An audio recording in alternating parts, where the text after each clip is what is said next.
I never thought my marriage would end like this. Not with a fight, not with a slow, painful decline, but with a single night that felt so normal, so uneventful until it wasn't. It started with a simple plan. My husband, Ryan, and I were invited to his friend Jake's house for a small get-together. Nothing fancy, just a few drinks, some good food, and the usual chatter about work, life, and whatever nonsense guys talk about when they've had a couple of beers. I wasn't particularly close to Jake, but I went along because that's what you do when you're married. You support each other, even if it means sitting through conversations about football, stats and car engines. The evening was fine, just fine. No arguments, no tension. Ryan was in a good mood, laughing with Jake and the others, and I was content sipping my drink, scrolling through my phone when the conversation got too dull. Around midnight, I started getting tired.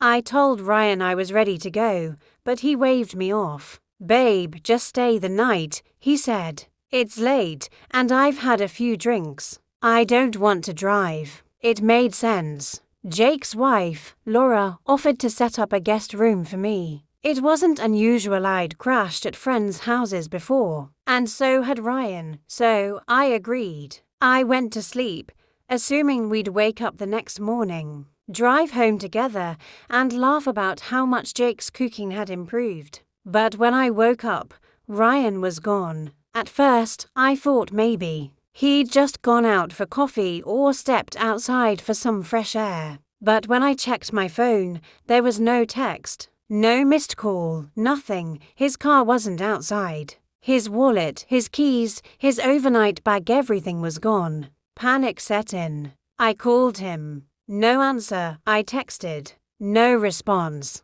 I tried to stay calm. Maybe he had an emergency at work. Maybe something had happened with his family. Maybe. I clung to every logical explanation I could think of. But deep down, a sinking feeling started to take hold. By noon, when he still wasn't answering, I called his parents. They hadn't heard from him. I called his office. He hadn't shown up. It wasn't until I got home alone that I realized he had taken more than just his overnight bag. Half his clothes were gone. His essentials, his toothbrush, his razor, his laptop vanished. Ryan hadn't just left me at Jake's. He had left me, period. No note, no explanation. Just silence. I spent days calling him, weeks. I tried everything, his friends, his co-workers, even tracking down an old college buddy he hadn't spoken to in years. But it was like he had disappeared off the face of the earth. The heartbreak didn't come all at once.